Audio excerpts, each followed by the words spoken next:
හොඳයි පුතේ ඕවරෝල් ලකුණු ගත්තාම ගොඩක් හොඳයි. හැමෝටම ලකුණු 10කට වඩා තිබුණා. පුතලට පේනවා ඇති ඇවරේජ් එක නිකන් 12 13 විතර වගේ තියෙන හැමෝගෙම. හොඳ මාර්කයක් මොකද මේක එක්සෑම් ක්වෙස්චන් එකක් සහ සාපේක්ෂව සමහර අයට ටිකක් අමාරු පාඩමක්. ඉතින් මං හිතනවා ගොඩක් අය බොහෝ දුරට හොඳට කරලා තියෙනවා. අපි අඩුපාඩු බලමු. මේ ලින්ක් එක මතක තියාගන්න පුතේ ලින්ක් එක ඔයාලට දෙකම යූස් කරන්න පුළුවන්.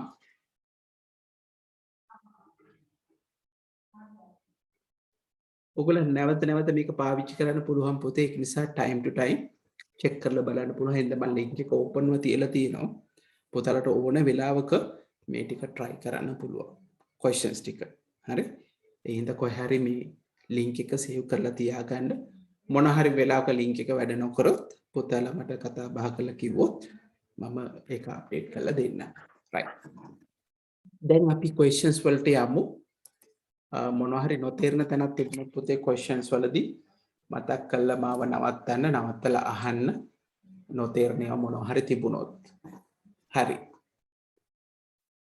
පළවෙනි ප්‍රශ්නේ 2014 13 වෙනි ප්‍රශ්නය පුතාලා දකින්න ඇති විභාගයට සාමාන්‍යයෙන් අවම වශයෙන් questions දෙකක් මේ දක්වා ඇවිල්ලා තියෙනවා. ඊළඟට ව්‍යුහගත රචනා පැත්තෙත් අනිවාර්යයෙන්ම question එකක් එනවා. ඒකද මේක හොඳ පාඩමක්. මහන්සි වුණොත් හොඳට ලකුණු ගන්න පුළුවන් පාඩමක් ලියනවා වගේ නෙමෙයි. සම්පූර්ණම ලකුණුම පුතාලට ගන්න හැකියාව තියෙනවා. මේ ප්‍රශ්නේ දීලා තියෙනවා $A $2 ධන A3 කියන ඒ හතර කෝෂය අඩංගු වේලු A5 කෝෂයට පිටපත් කරොත් මොකද වෙන්නේ කියලා අහනවා. මේක අහනවා E5 කෝෂයට පිටපත් කරොත් මොකද වෙන්නේ කියලා අහනවා. එහෙනම් පළවෙනි එක තමයි පුතේ මේක ඒ හතරට කොපි කරාට පස්සේ මොකද උනේ කියන එක අපි දැනගන්න ඕනේ. හරි. මේකට මොකද උනේ කියන එක පුතාලා දැනගන්න ඕනේ මේක ඒ හතර එකේ පහට.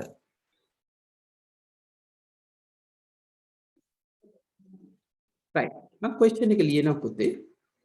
අපි ගත්තොත් මේකේ තියෙන්නේ ඒ හතරට නම් එන්නේ අපි දන්නවා equation එකේ ඉන්නේ මොකක්ද කියලා. ඒ හතරට නම් මෙයාලා ලියලා තියෙන්නේ සමාන $A $2 එකතු කිරීම A3 කියන එක. මේක මම පිටපත් කරන A5ට. A5ට කිව්ව ගමන් අපි දන්න එක පේලිය පල්ලෙහාට. එහෙනම් පේලිය වෙනස් වෙනවා. එහෙනම් මේකෙදි $A වෙනස් වෙන්නේ නැහැ $3 නිසා. $2 වෙනස් වෙන්නත් බෑ $2 නිසා. plus A වෙනස් වෙන්නේ නැහැ පල්ලෙහාට. හැබැයි 3 කියන එක 4 කියලා වෙනස් වෙනවා. ඒතර $A $2 කිව්වහම වෙනසක් නැහැ. එක දෙකයි. A4 හරි. A4 කියන එක ඇවිල්ලා 6යි. එහෙනම් පුතේ අන්තිම උත්තරේ 8ක් කියලා ඉන්නවා. බලන්න පුතේ පුතාලට ඒක හරි උත්තරය ආවද කියලා.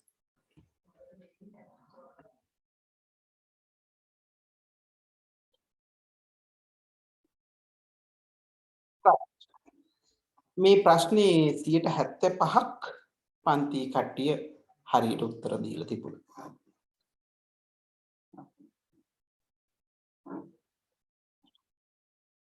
දෙවෙනි ප්‍රශ්නට යමු. අපි කියනවා මේ C2 කෝෂයේ තියෙනවලු sum A2 B2. මේ A2 B2 කියන එක දෙකේ දීලා තියෙන්නේ එක C3ට පිටපත් කරොත් මොකක්ද එන්නේ කියලා අහනවා. ලේසි ප්‍රශ්නයක්. හරි. අපි දන්නවා C2 නම් දීලා තියෙන්නේ මොකද්ද? සමානයි sum A2 to B2. අපි C3 වලට ගියා කියන්නේ එක පේලියක් පල්ලෙහාට ගියා කියන එක. එක පේලියක් පල්ලෙහාට ගියා කිව්වහම ඒ වලට මොකොත් වෙන්නේ දෙක කියන එක පෙළිය පල්ලෙහාට ගියාම 3යි B දෙක කියන එක එකක් පල්ලෙහාට ගියහම B3. එහෙනම් උත්තරේ එන්න ඕනේ sum A3යි B3යි කියන එක. A3යි B3යි කියන්නේ අන්තිම උත්තරේ 90%කගෙම පුතේ මේ ප්‍රශ්නේ හරියට ඔයගොල්ලෝ කරලා තිබුණා.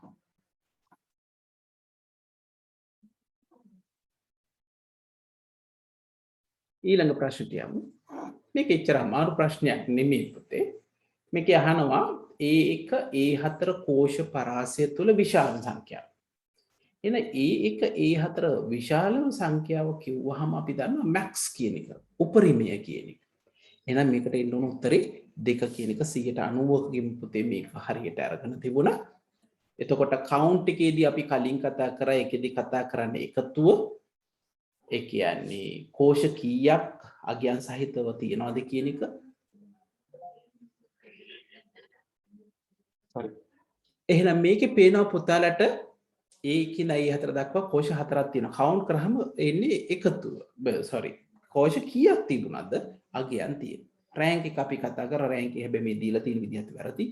එකතුවත් අපි කතා කරලා තියෙන. ඒ නිසා උත්තරේ එන්න ඕනේ max A1 to A4 කියලා මේකත් 90%ෙම හරි පුතේ.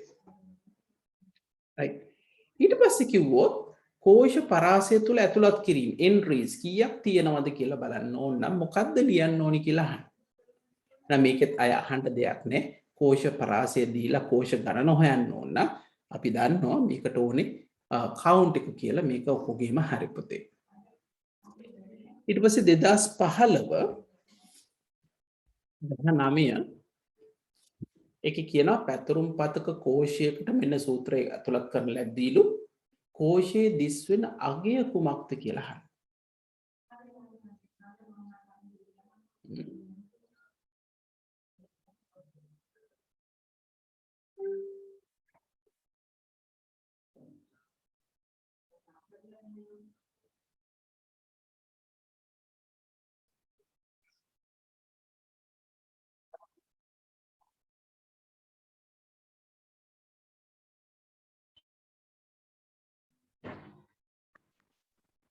මෙසේජ් එකක් හරි. එහෙනම් අපි මේකේ උත්තරේ බලමු. අපිට මේකෙදි උත්තරේ ගන්න බැලුවොත් හරි. අපි දන්නවා මේකෙදි එන්න ඕනේ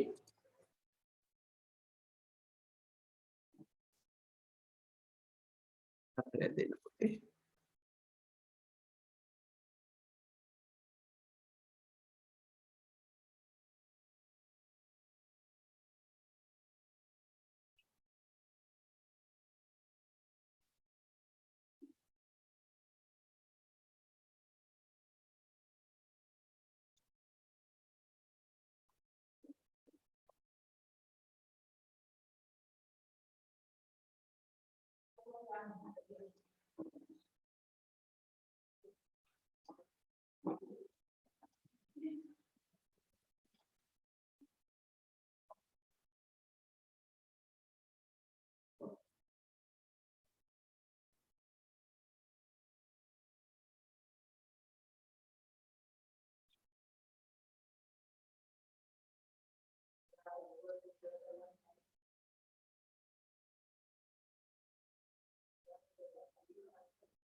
ඕකේ.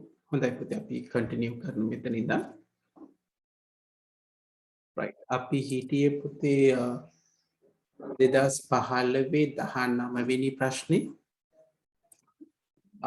මේක වගේ එකක් සුළු කරනකොට අපි මතක තියාගන්න ඕනේ දෙක තමයි පුතේ operator precedence එක ඒ කියන්නේ පිළිවෙල අපි දන්නවා බලය කියන එක මුලින් එන්න ඕනේ එතන දෙකේ 15 වෙනි බලය කියන්නේ 32යි 32ට අපි 16ක් එකතු කරපුවාම පුතේ 48 කියන එක එන්න ඕනේ පුතාලා ඔක්කොගෙම මේක හරියට ඇවිල්ලා තිබුණා බොහොම හොඳයි right අපි ඊට පස්සේ යමු 2016 ප්‍රශ්නට 2016 ප්‍රශ්නාංක 25 මේකේ දීලා තියෙනවා count A1 to A3 හරි count A1 to A3 කියලා. එතකොට මේකෙදී පුතේ අපි දැනගන්න ඕනේ තමයි මේ පරාසය. එතකොට A1 to B3 කිව්වහම මෙන්න මේ සම්පූර්ණ පරාසයම පුතේ එනවා. ඒකෙදී මෙන්න මෙතනදී අපි ගත්තොත් එක කෝෂයක් empty. එතකොට මේක ගණන් ගන්නේ නැහැ. එතකොට මේක ගණන් ගන්නේ නැහැ කියන්නේ මේකේ 5ක් එන්න ඕනේ. එතකොට උත්තරේ එන්න ඕන පුතේ 5ක් කියන එක. එතකොට count එකේදී හැම වෙලෙම මතක තියාගන්න ගණන් කරන්නේ කෝෂ ප්‍රමාණය අංකයන් සහිත. එතකොට මොනවද ටයිප් කරලා තිබුණ නැත්නම් ඒකේ එන්නේ නැහැ. හරි. මතක තියාගන්න ඕනේ. ඒක බහුතරකාරී 90% ගේ පුතේ මේකත් හරි. ගොඩක් පුතාලා ඒක හොඳට පැහැදිලිව තේරුම් ගන්න තියෙනවා. අපි ඊළඟ ප්‍රශ්නෙට ගියොත් මේක නම් ටිකක් වරද්දාගත් එකක් ඒ හින්දා හොඳට බලාගමු. මේකෙදි කියලා තියෙනවා මේ A3 කෝෂයේ දීලා තියෙනවලු සම් අපි ලියමු. හරි. මේකේ දීලා තියෙනවා. මොකේ දීලා තියෙන්නේ A3 වල දීලා තියෙන මෙන්න මෙහෙම. කොහොමද දීලා තියෙන්නේ A3 වල දීලා තියෙනවා මේ කෝෂයේ ඇඩ්‍රස් එක සමානයි සම් A1 to A2 කියලා. හරි. ඒතර අහනවා මේක පිටපත් කරොත් B3. දැන් මේ B3 වලට කියන්නේ මොකද්ද? අපි දකුණු පැත්තට යනවා. A3 කියන එක අපි B3 වලට යනවා. now A3 එක B3 වලට යනවා කියන්නේ කොලම් එකක් වෙනස් වෙනවා. ඒ කියන්නේ ඉංග්‍රීසි අක්ෂරය වෙනස් වෙන්න ඕනේ. එහෙනම් අපි ගත්තොත් sum $A ඩොලර් මාක් එක තියෙන දැන් මේකෙදි කිසි වෙනසක් වෙන්න බෑ. පේලිය කොහොමත් වෙනස් වෙන්නේ නැහැ. ඒතර A කියන එක මේකෙදි B වෙනවා. පේලිය වෙනස් වෙන්නේ. එහෙනම් මෙන්න මේක තමයි අපි හොයන්නේ. ඒ කියන්නේ sum ඔව් A1 වල ඉඳන් B2 A1 වල ඉඳන් B2 වෙනකන් හොයන්න ඕනේ. ඒකට අපි ගත්තොත් A1 වල ඉඳන් B2 ඒ කියන්නේ මෙන්න මේ ටික එකතු වෙන්න ඕනේ. A1 වල ඉඳන් B2 එකතු වෙනවා. එහෙනම් අපි ගත්තොත් මොකක්ද එන්නේ? 2 එකතු කිරීම 2 එකතු කිරීම 4 එකතු කිරීම 5 කියලා ඉන්නවා. 5 4 9 11 12 කියලා. එහෙනම් මේක හැබැයි හරිය ගිහිල්ලා තිබ්බේ පන්තියේ නිකන් 60%කට වගේ ටිකක් අමාරු ප්‍රශ්නයක්. හොඳයි. අපි දැන් ඊළඟ ප්‍රශ්නෙට යමු. ඊළඟ ප්‍රශ්නේ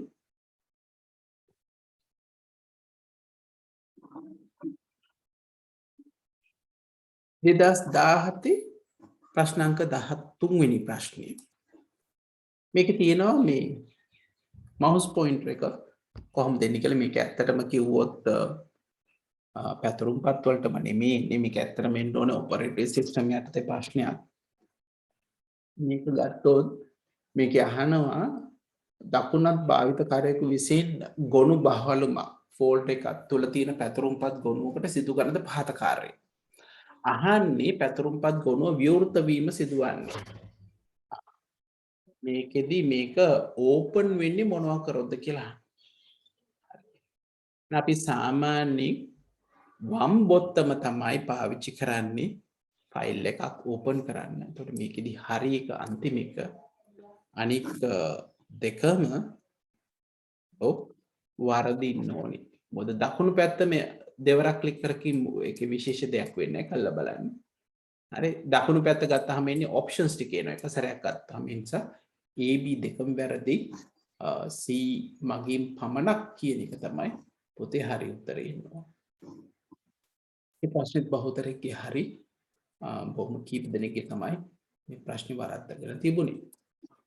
right. අපි එහෙනම් ඊළඟ ප්‍රශ්නෙට යමු. right. ඊළඟ ප්‍රශ්නේ සුළු කිරීමක්. මේක නම් ඔව් බලමු කොහොමද පියවර කියලා. මේකත් සුළු කිරීමක් පොතේ ව්‍යුහගත රචනා නම් මේ පියවර ලියන්න ඕනේ. කෙටි ප්‍රශ්න වලදී ප්‍රශ්නයක් නැහැ. මේකේ තියෙන 2 to the power 3 දෙකේ තුන්වෙනි බලය වරහන් 5 ඍණ 3 ගුණ කිරීම 6 බෙදීම 4. මම පිළිවෙලටම ගියොත් පුතල දන ඉස්සලම් වරහන සුළු කරන්න ඕනේ. නම් දෙකේ තුන්වෙනි බලය හැම තීදි 5න් 2ක් අඩු කරොත් 2 වෙනවා. ගුණ කිරීම 6 බෙදීම 4. ඊළඟට ඔයගොල්ලෝ දන්නවා මේ ප්‍රමුඛතාවය අනුව අපි ඊළඟට ගන්න ඕනේ බලය කියන එක නිසා දෙකේ තුන්වෙනි බලය කියන එක එනවා 8යි කියලා. ඒකට 2 ගුණ කිරීම 6 බෙදීම 4 කියන එක එනවා. ඊට පස්සේ ඔයගොල්ලෝ දන්නවා දැන් ගුණිතය සහ බෙදීමේ ප්‍රමුඛතාවය සමාන. එහෙම වෙලාවක මම කියලා තිබ්බා වමේ සිට දකුණට යන්න කියලා. ඒත් වමේ සිට දකුණට යද්දි ඉස්සෙල්ලම අපිට හම්බෙන්නේ ගුණිතය. ඒ නිසා 2 වරක් 6 12යි. බෙදීම 4යි. ඔය විදිහට එනවා. එහෙනම් අපි ආයෙත් කියොත් 12 4න් බෙදුවොත් 3යි. අවසාන උත්තරේ පුතේ එන්න ඕනේ 11 කියන එක. එහෙනම් පියවර මතක තියාගන්න බැරි වෙලාවට විභාගෙදී පියවර සහිතව ලියන්න ඕනොත් ප්‍රමුඛතාවයේ අනුපිළිවෙල අනුව පුතාලා සටහන් කරන්න ඕනේ. right. අපි ඊළඟ එකට යමු. මේ ප්‍රශ්නේ 2017 ප්‍රශ්නාංක 16.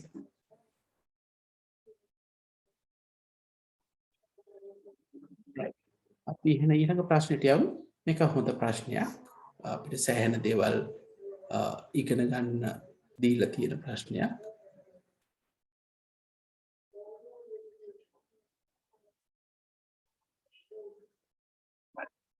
මේක කියනවා මේ වෘත්තේ පරිධිය ගණනය කරන්න අවශ්‍යයි කියලා. ඒකේ C2 කෝෂයේ පයි අගය තමයි දීලා තියෙන කියලා උපකල්පනය කරන්න කියලා කියනවා. ඒතර B2 කෝෂයට මොකද්ද මම ඇතුළත් කරන්න ඕනි කියලා දෙන මේක පැහැදිලි නෑ. පුතේ මේක A මේක B මේක C එහෙම කියලා හිතාගත්තොත් නේද? එතකොට 1 2 කියලා ගත්තොත් AB මෙන්න මෙතෙන්ට අපි ඇතුළත් කරන්න ඕනේ මොකක්ද?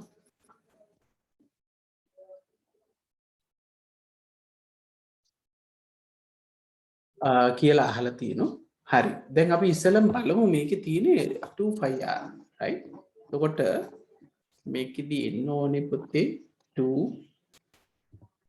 පයි කියන එක පයි කියලා දෙන්න R. ඔන්න ඔය විදිහට එන්න ඕනේ. එතකොට 25R එද්දී අපි ඉක්වේෂන් එකක් විදිහට ගත්තොත් 2 ගුණ කිරීම පයි වලාගේ. පයි වලාගේ අපි දන්නවා C1 2 C2 එන්න ඕනේ. එතකොට C2 කියලා එන්න ඕනේ. ඒක ගුණ කරන්න ඕනේ. R රේඩියස් එක අරය තියෙන්නේ ඒ දෙකෙන්. ඔන්න ඔහොම තමයි එන්නේ. හැබැයි පුතාලා දන්නවා දැන් මේක අපි ඊළඟ එකට පිටපත් කරොත් මේක වරදිනවා. මොකද මේක ඊළඟ පේලියට පිටපත් කරොත් දෙක වැඩි කියපු C3 වැඩි කියපු A3 කියලා එකක් නැහැ. එහෙනම් අපි දැනගන්න ඕනේ A2 කියන එක අපි නවත්ත ගන්න ඕනේ. A2 කියන එක ෆික්ස්ව අපි තියාගන්න ඕනේ. sorry C2 කියන A2 නෙමෙයි. C2 කියන. එහෙනම් මේකෙත් ඇත්තටම පේලි විතරක් තිබ්බනම් ඇති. හැබැයි මේ ප්‍රශ්නේ උත්තර බලපුවාම අපිට මේ දෙකම දාලා තියෙන ප්‍රශ්නයක් නෑ. දෙකම දැම්මට කිසි ප්‍රශ්නයක් වෙන්නේ නැහැ. වෙනස් වෙන්නේ නැහැ. අපිට ඕනේ කොහොම හරි C2 කියන එක නොවෙනස්ව තියාගන්න. ඒ නිසා අපිට මේකෙදි ගන්න වෙන්නේ පළවෙනි උත්තරේ තමයි හරි උත්තරේ කියලා. අපි ඊළඟ එකට යමු. කීබෝඩ් එකේ 5 මාක් එක කොහොමද ටයිප් කරන්නේ? පුතේ අපිට සාමාන්‍ය කීබෝඩ් එකේ මේක නැහැ. පුතා මේක අහපු හින්දා මම ටක් ගාලා කරලා පෙන්නන්න. අපිට සාමාන්‍යයෙන් මම මේකේ ස්ක්‍රීන් එක ගන්න සෙකන්ඩ් ස්ක්‍රීන් එක right. අපි කීබෝඩ් එක ගත්තොත් මේකේ 5 මාක් එකක් එන්නේ. අපි වර්ඩ් එකක් ගමු. හරි. ඒතර කීබෝඩ් එකේ 5 කියලා මාක් එකක් නැහැ. ඒතර කීබෝඩ් එකේ 5 කියලා මාක් එකක් නැත්නම් අපිට වර්ඩ් වලදී නම් මේක කරන්න ලේසිම දේ ඉන්සර්ට් ගිහිල්ලා සිම්බල්ස් වලින් දෙන එක. හරි. මේ සිම්බල්ස් වලට ගියපුවාම මේ සිම්බල්ස් වලින් ඔයාලට ගන්න පුළුවන් අපිට නිතර පාවිච්චි වෙන කැරක්ටර්ස් මොනවද කියලා. මේක තිබුණ නැත්නම් මම ඉක්වේෂන් වලින් පුතාලට පෙන්නන්න. සාමාන්‍ය අපිට කැරක්ටර්ස් වලින් මේක ගන්න පුළුවන්. අපි තෝරගන්න ඒක අනුව තමයි අපිට සාමාන්‍යයෙන් ලැබෙන්නේ.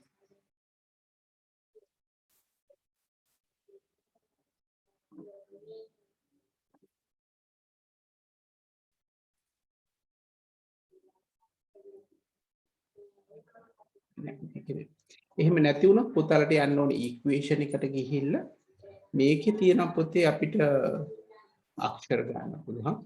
insert equation කියලා මෙන්න මේකේ අපිට ඕන අක්ෂර තියෙනවා මෙන්න මෙතන.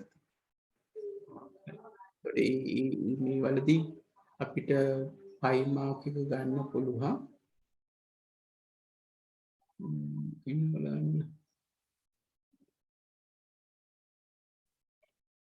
right meeting අපිට 5 මාක් කොයි විදියට ගන්න පුළුවන්.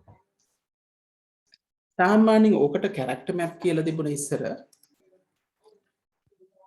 character map කියලා තියෙනවා පුතේ. character map එකකින් ওই map එකේ ගන්න පුළුවන් පයි තියනවද කියන එක. සාමාන්‍යයෙන් තියෙනවා මට ඉස්සෙල්ලා හොයාගන්න නම් බැරි වුණා බලමු අයපාරක්. සාමාන්‍ය character map එක ආපුවාම අපි සාමාන්‍ය ගන්න font එකේ තියෙන අකුරු ඔක්කොම අපිට පෙන්වුම් කරනවා. එතකොට මේ අකුරු ඔක්කොම තියෙනකොට මේකෙන් අපිට ඕන එක මම හිතන්නේ මේකේ තියෙනවා. මෙන්න මේ තියෙන පයි. ඔය තියෙන small letter pi කියලා තියෙනවා. මෙන්න capital එකක් තියෙනවා. එතකොට මේක ගන්න අපි 300 මේ විදිහට ගත්ත හැකි. මේක අරගෙන මේක select කරලා අපි ගත්තොත් මේක copy කරොත් copy කරලා අපිලා අපිට ඕන තැනකට මේක ගන්න පුළුවන්. paste එකත්තොත් මේ pi සලකුණ එනවා.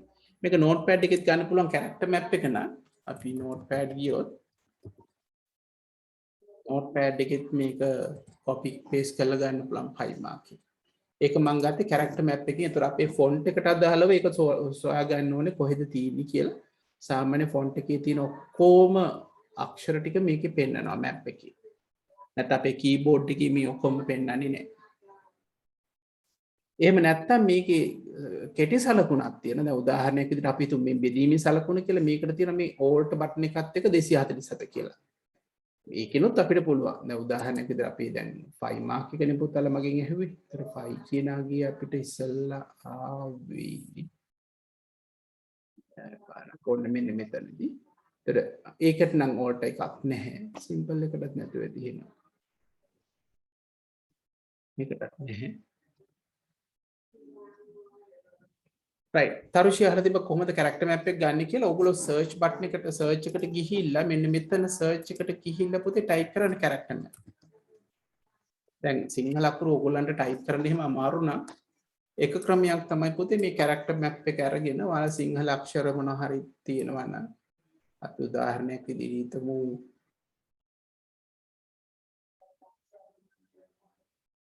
මම ගාව තියෙන සිංහල අක්ෂරයක් ගමු.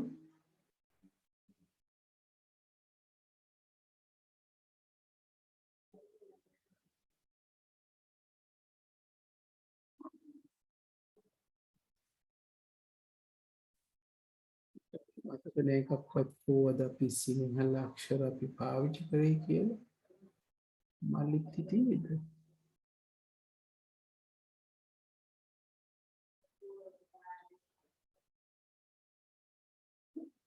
මේ අපි type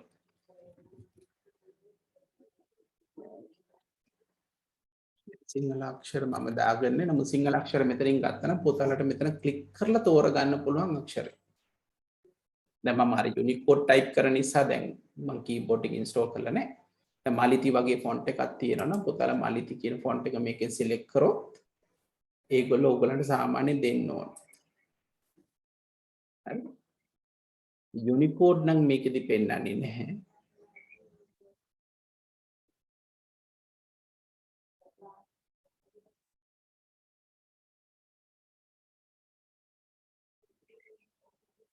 සිංහල අකුරු තියෙනවා ඔයගොල්ලෝ try කරලා බලන්න සාමාන්‍ය සිංහල අකුරු පෙන්නනවා මේකේ.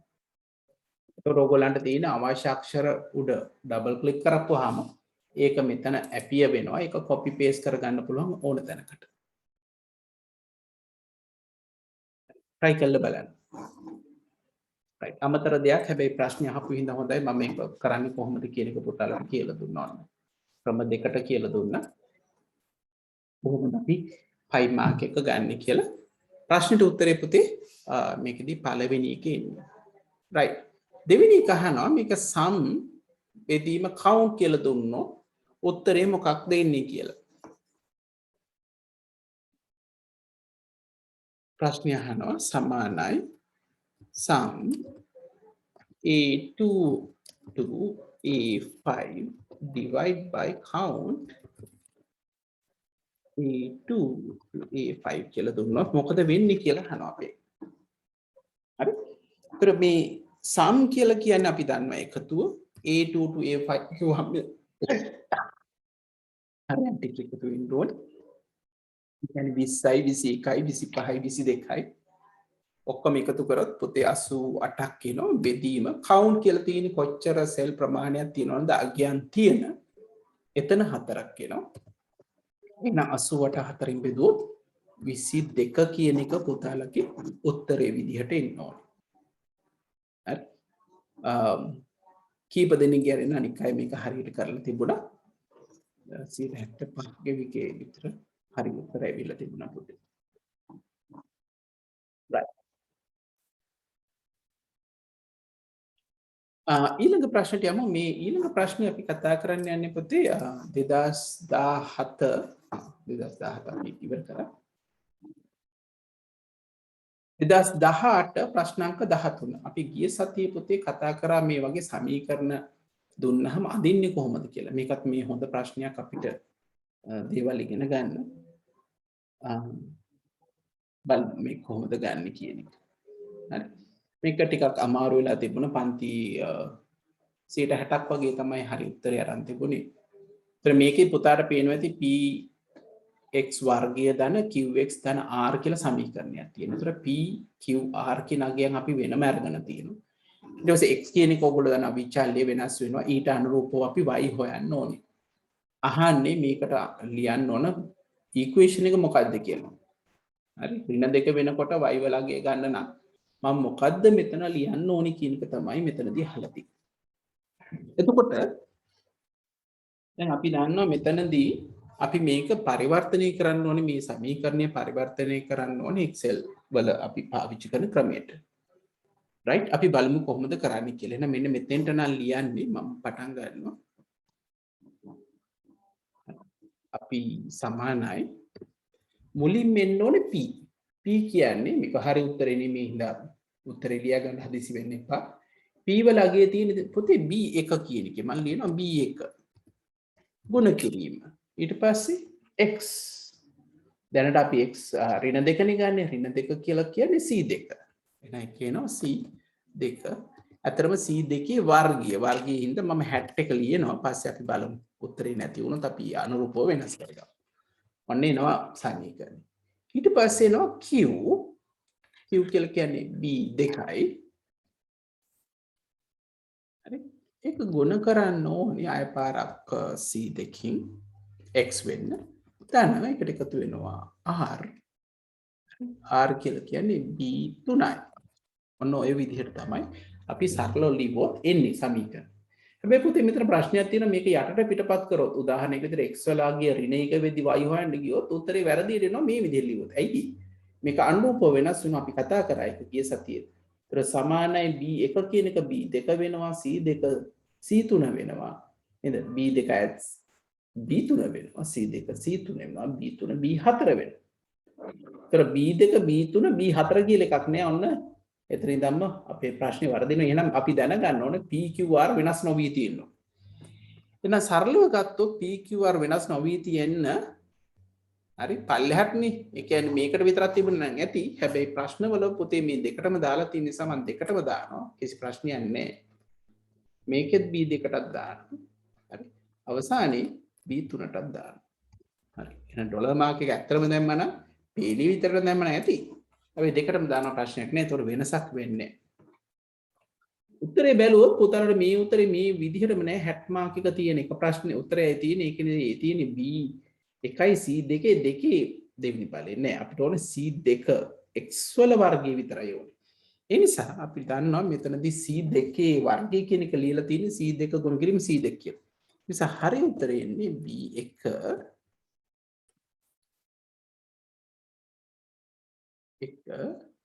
ගුණ කිරීම C2 ගුණ කිරීම C2 දාන්න $B $2 C2 $B $3 එහෙම ගත්තහම පුතාලට පේනවා අපේ පළවෙනි එක තමයි හරි උත්තරේ වෙන්නේ. ඒ නිසා මේ ප්‍රශ්නෙට පුතේ උත්තර එන්නේ පළවෙනි එක. හොඳයි. අපි ඊළඟ එකට යමු පුතේ එහෙනම්. so ඊළඟට තියෙන්නේ මේ ප්‍රශ්නේ අහනවා y අනිකුත් අගයන් ගන්න. y අනිකුත් අගයන් ගන්න d2 ඇති සූත්‍රය. මේක දැන් අපි ලියුවනේ d2 සූත්‍රය right පිටපත් කලියේ උපකල්පනය කරන්න. එහෙනම් y වල අගය අපි හෙව්වා. y විශාලම අගය අහනවා. එහෙනම් y වලට ආව වැඩිම අගය හොයන්න මොකද කරන්න ඕනේ? එහෙනම් අපි දන්නවා සීමාව තියෙන කීනන්ද? ඔව් d2 ඉඳන් ඔව් d6 වෙනකම්. d2 ඉඳන් d6 වෙනකම්. හරි. මේ d2 ඉඳන් d6 උපරිම අගය හොයන්න. එහෙනම් කොහොමද දෙන්නේ? අපිට ලියන්න පුළුවන් සමානයි max සමානයි max කියන ආරම්භයේ d2යි අවසානයේ d6යි කියලා එනවා. හරිද? d2යි d6යි අනුපරිමයි. ඒ නිසා අපේ ඊළඟ ප්‍රශ්නෙට උත්තරේ මේක එන්න මේක නම් ඔක්කොගේම වගේ හරි. හරි. අවසානික 2018 අවසානික අපි ඊළඟ එකට යමු.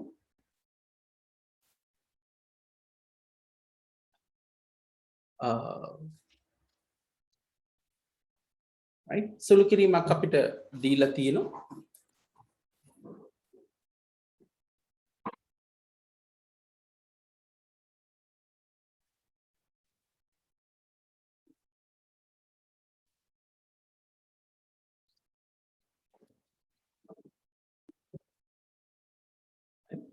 මේක එන්න ඕනේ මොකද්ද කියලා අපි බලන්න ඕනේ. එතකොට මේකේ සුළු කිරීම ගත්තොත් අපි මුලින් ඉඳන් ගියොත්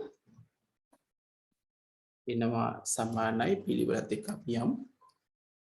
6 ඍණ 2 දෙවෙනි බලය ධන 5 ධන 4 තුන්වෙනි බලය. එහෙනම් මුලින්ම අපි වරහන් කරන්න ඕන වරහනොත් දෙකක් තියෙනවා. ඒ නිසා දකුණු වම් අත පැත්තේ පළවෙනි වරහන ඉස්සෙල්ලම වෙනස් කරොත් 4න් කියලා එනවා 6න් 2ක් අඩු 4යි. ඊට පස්සේ මේක වෙනසක් වෙන්නේ අපිට ඊළඟ සැරේ තමයි ඒක කරන්න වෙන්නේ. ඊළඟ සැරේ ගත්තාම 4 දෙවෙනි බලය එකතු කිරීම 5යි 4යි 9යි. එහෙනම් 9 3න් බෙදෙන එක එන්න ඕනේ. ඊළඟට අපි බලය ගන්න ඕනේ 4 දෙවෙනි බලය කියන්නේ 16යි. ඒකට 9 බෙදීම 3 කියන එක එන්න ඕනේ. එහෙනම් 16යි නේද? බෙදීම ඊළඟට එන්න ඕනේ 9 3න් බෙදුවොත් 3යි. 16 3යි. අපිට එනවා 19යි කියලා. එහෙනම් පොතේ තුන්වෙනි එක තමයි හරි උත්තරේ. මම පියවර දුන්නා මතක තියාගන්න ව්‍යුහගත රචනා ප්‍රශ්නයක් දුන්නොත් මතක් කරලා මේ පියවර සහිතව පුතාලා පිළිතුර සටහන් කරන්න ඕනේ. right. ඊළඟ ප්‍රශ්නේ තියෙන්නේ කෝෂ පරාස ගැන. ඒකත් හොඳ ප්‍රශ්නයක් සමහර කට්ටිය එකත් චුට්ටක් පටලගෙන තිබුණා කියලා දැක්කම.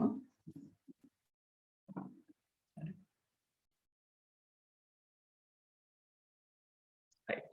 පරාශය දීලා තියෙනවා A3 ඉඳන් A4 වුණොත් මොකද්ද එන්නේ කියලා. දැන් මේකකදී සමහර වෙලාවට පුතාලට පැටලෙනවා නම් ඒක ඇඳ ගන්න.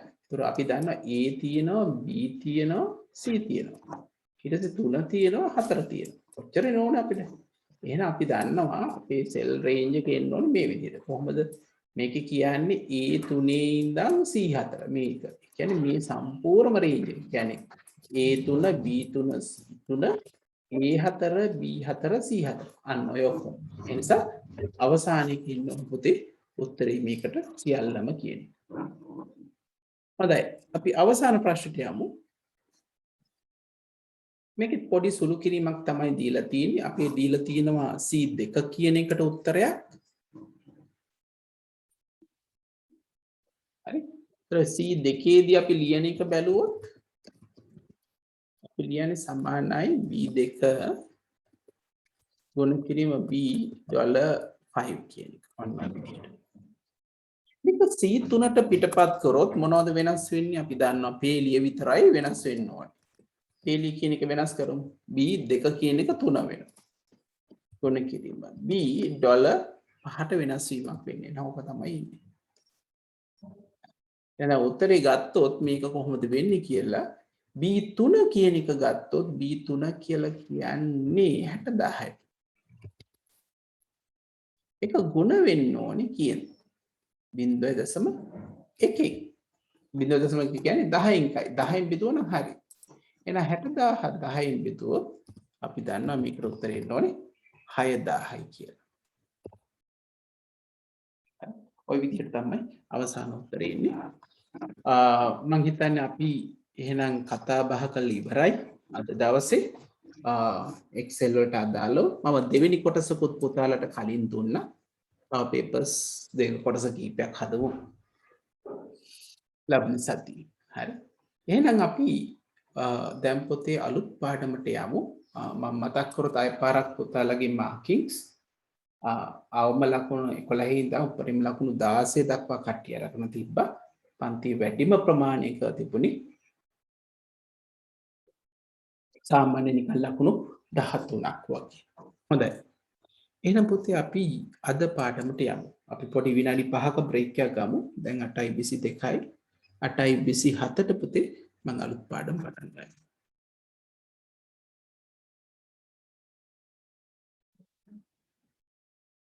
ඉලෙක්ට්‍රොනික සමර්පණ තමයි පුතේ අපේ පාඩම ප්‍රසන්ටේෂන්ස්.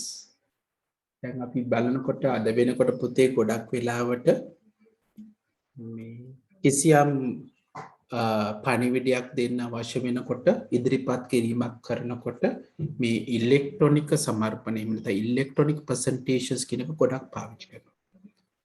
ඔකට අපි මේ පාඩමේ යටතේ PowerPoint කියන එක පාවිච්චි කරනවා. නමුත් ඒ වගේ වැඩසටහන් ගණනාවක් තියෙනවා. දැන් මේ ලොක්ඩවුන් එකත් වෙච්ච වාසිය තමයි අපි දැක්කා මේ ගොඩක් වෙලාවට මේ ප්‍රසන්ටේෂන්ස් පාවිච්චි කරන එක ගොඩක් වැඩි වෙලා තිබ්බා.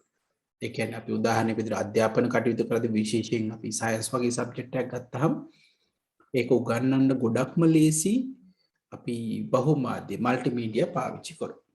එහෙනම් මතක තියාගන්න අපිට කිසියම් ඉදිරිපත් කිරීමක් අපිට අවශ්‍ය නම් ඡායාරූප, හඬ, වීඩියෝ සහිතව නිර්මාණය කරන්න අපිට ඒ සඳහා තියෙන යෙදුම් බුදුකාංග වලට පොදුයි කියන නම තමයි මේ අපි ඉලෙක්ට්‍රොනික ප්‍රසන්ටේෂන්ස් එහෙම නැත්නම් ඉලෙක්ට්‍රොනික සමර්පණ කියලා කියන්නේ. right. ඒකේ යටතේ අපි ලියාගමු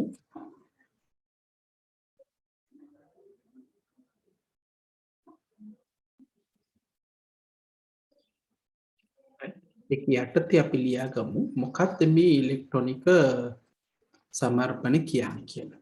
right. note එකේ ලියාගන්න. ඉලෙක්ට්‍රොනික ගොනු ඡායාරූප හඬ සහ වීඩියෝ සහිතව නිර්මාණය කොට ලබන ඉලෙක්ට්‍රොනික ඉදිරිපත් කිරීම. ඒක නිර්මාණය කරන්න හැකිය. මේ සඳහා ස්ලයිඩ් ගණනාවක් පාවිච්චි කරමින් නිම කරන නිසා අපි ඒක ස්ලයිඩ් ෂෝ එකක් කියලා හඳුන්වනවා.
පොතරට ගත්තොත් අපි උදාහරණයක් PowerPoint ගත්තාම ස්ලයිඩ් ගණනාවක් මම කිව්වා ස්ලයිඩ් ගණනාවක් පාවිච්චි කරලා අපි ස්ලයිඩ් ෂෝ එකක් විදිහට තමයි මේක පොතේ නිර්මාණය කරන්නේ. ඒතර පුතාලට පේනවා ඇති මම මේක ස්ක්‍රීන්ෂොට් එකක් ගත්තා.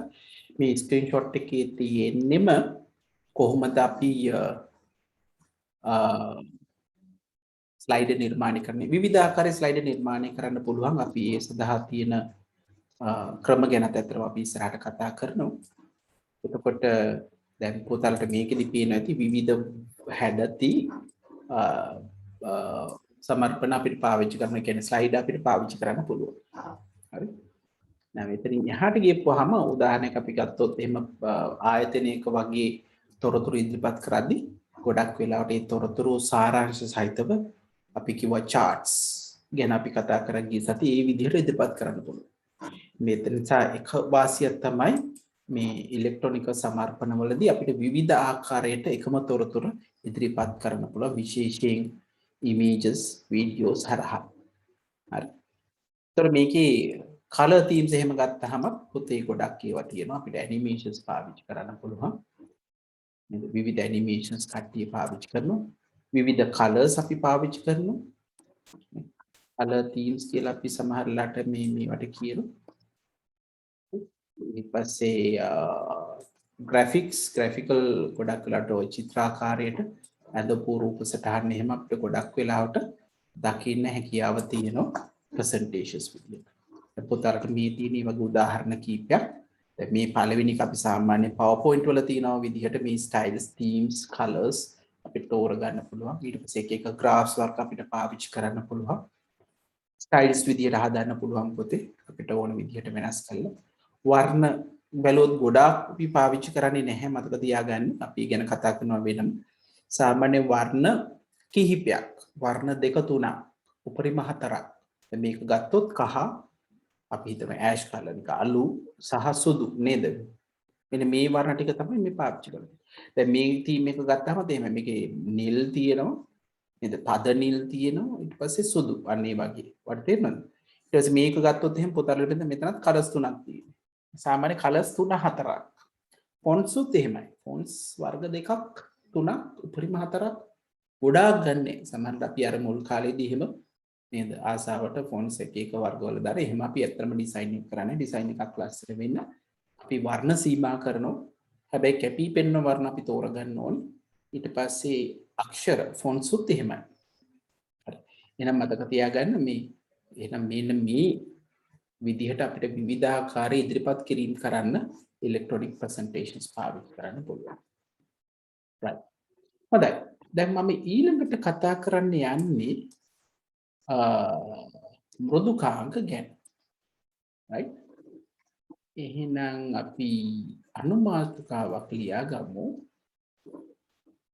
හරි. අනුමාතෘකාවක් ලියා ගමු. presentation software. හරි. එහෙම නැත්නම් අපි කියනවා පැතුරුම්පත් මෘදුකාංක කියලා.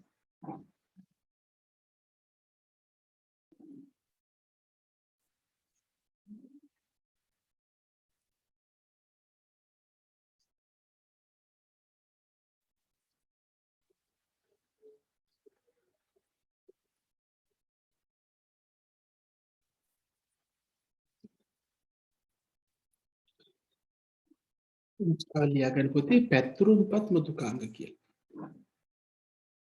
හරි. පැතුරුම්පත් මෘදුකාංග කියලා ගත්තාම මෘදුකාංග ගණනාවක් තියෙන එකේ පළවෙනි එක තමයි අපි කියනවා MS PowerPoint Microsoft ලගේ PowerPoint කියන එක. ඒක තමයි අපි අතරම කතා කරන්න යන්නේ. ඒතර මේ PowerPoint කියන එක ගොඩක් අපි පාවිච්චි කරනවා. හැබැයි මේක proprietary. ඒ කියන්නේ හිමිකම් ඇවුරුණු මෘදුකාංගය. හිමිකම් ඇවුරුණු කියලා කියන්නේ කාටවත් මේක වෙනස් කරන්න අවශ්‍ය විදියට මේ කේතය බලා ගන්න හැකියාවක් නැහැ. සහ අපි මිලදී ගන්න ඕනේ. මේකට කිසියම් මිලක් තියෙනවා. මේ මිල දීලා තමයි අපි ඔරිජිනලි අපිට ඒක ලබා ගන්න හැකි වෙන්නේ.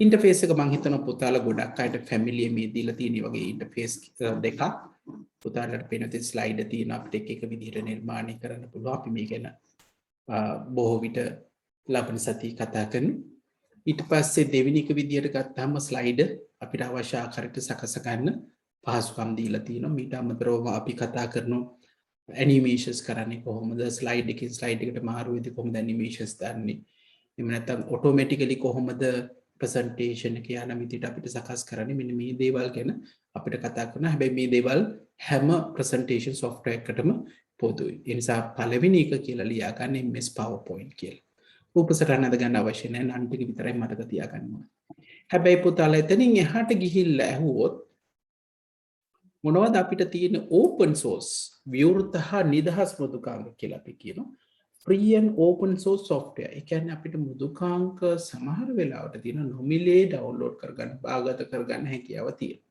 එතකොට ඒ මට්ටමට ගියොත් මේ presentations වලට සමාන මෘදුකාංග ගණනාවක් තියෙන එකක් තමයි OpenOffice Impress කියලා කියන්නේ. ඒකෙම තව එකක් තියෙනවා LibreOffice Impress කියලා. ඒකත් ඇත්තටම ගත්තොත් ගොඩාක් දුරට මේ PowerPoint වලටම සමානයි. ඒ කියන්නේ පෙනුම ගත්තත් කරන්න පුළුවන් හැකියාවන් කරන්න පුළුවන් දේවල් ගත්තත් ගොඩක් සමානයි PowerPoint එක. එතකොට PowerPoint MS PowerPoint වලටම සමානයි. නමුත් මේක free and open source. ඕන කෙනෙකුට මේක නැවත වෙනස් කරන්නත් අවශ්‍යතාවය තියෙන හැකියාව තියෙනවා. අනික මිලදී ගන්න අවශ්‍ය නැහැ. ඕනම වෙලාවක latestම version එක ඔයගලන්ට මේ අදාළ වෙබ් අඩවියෙන් download කරගන්න පුළුවන්. හොඳයි. දැන් අපි එහෙනම් Windows ගැන කතා කරා. අපි ඊට පස්සේ Linux වගේ මෙහෙම පද්ධති වල තමයි මේව ගොඩක් දකින්න වෙන්නේ. ගැන කතා කරා. ඊළඟට අපි ගත්තොත් Macintosh පරිගණක අපි ඒවට කියන Apple පරිගණක වල තියෙන Apple Keynote කියන මෘදුකාංගයක්. ඔයගොල්ලෝ මේ දකින්න ඒකේ logo එක මේ Keynote තමයි ගොඩක් popular Mac වලදී.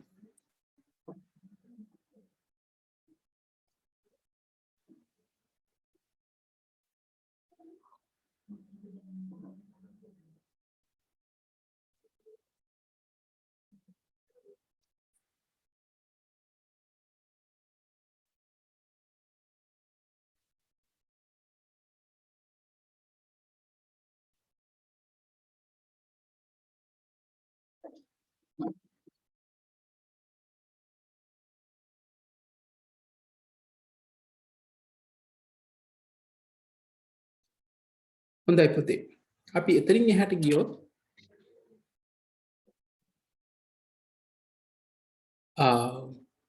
මේ software මම අර කලින් කරා වගේ LibreOffice OpenOffice කියන ඒවා ඒක හොඳයි අපි පාවිච්චි කරනක මොකද pirated version එකට වඩා පුතේ වැදගත් නේද virus උත් නැති මෙන්න මේවට පුරුදු වෙන්න එක සමහර වෙලාවට පුතාලා දකිවි latestම features ඕගොල්ලෝ Microsoft Office වල දකින්නේම නැති වෙන්න පුළුවන් හැබැයි basics ටික සමානයි. හරි. අපි කතා කරමින් හිටියේ Apple Keynote ගැන. Apple Keynote කියලා කියන එක අපි Apple Mac පරිගණකත් එක්ක තමයි මේක පාවිච්චි කරන්නේ. එතකොට මේක ඉන්ටර්ෆේස් එක ගත්තොත් සම්පූර්ණයෙන්ම වෙනස් අපේ PowerPoint එකත් එක්ක ගත්තොත්. ඒකෙත් slides, themes අර facilities තියෙන හැබැයි ඉන්ටර්ෆේස් එක ටිකක් වෙනස්. සහ මතක තියාගන්න සාමාන්‍ය Apple පරිගණක ගොඩක් graphics වලට මේ පාවිච්චි කරනවා. චමුත් කියලා තිබ්බා මේ චමුත් පාවිච්චි කරන්නේ මේ LibreOffice Impress කියලා බොහොම හොඳයි චමුත් මේ ගොඩක් අය මේවා මේ free and open source software පාවිච්චි කරන්නේ නැහැ නමුත් ඒක ගොඩක් හොඳයි. මම පුතාලට පෙන්නන්න මම පාවිච්චි කරන software එකක් තියෙනවා ඊළඟට අපි කතා කරන්නේ ඒක. ගොඩක් වෙලාවට අපි scientific computing වලදී එහෙම නැත්නම් විද්‍යාඥයින් ඉහළ තලයේ අපි අධ්‍යාපනය පැත්තෙන් ඉහළට යන කට්ටිය ගොඩක් වෙලාවට සහ ගණිතඥයෝ පාවිච්චි කරන මෘදුකාංගයක් අපි ඊළඟට කතා කරමු. හරි. මේ වගේ ඒවා ගොඩක් තියෙනවා. හොඳයි. ඒතකොට Apple Keynote ගොඩක් මම කිව්වා අර graphic oriented. ඒ කියන්නේ ඔයගොල්ලෝ දන්නවා Apple පරිගණක තමයි ගොඩක් graphic oriented ඒවා තියෙන ගොඩක් graphic designersලා. එහෙම නැත්නම් මේ graphic field එකේ ඉන්න ගොඩක් Apple products වලට තමයි කැමති. මොකද ඒවල ගොඩක් graphic quality එක වැඩි නිසා. ඒතර මේ Keynote එකෙත් ලස්සනයි, හරිම ලස්සනයි. ඒ ඉන්ටර්ෆේසස් එහෙම ඔයගොල්ලෝ බැලුවොත් ප්‍රසන්ටේෂන් එක හදපු ගමන් අපිට තේරෙනවා මේක වෙනස් කියන එක. අර ට්‍රැඩිෂනල් PowerPoint එකක් වගේ නෙමෙයි. right.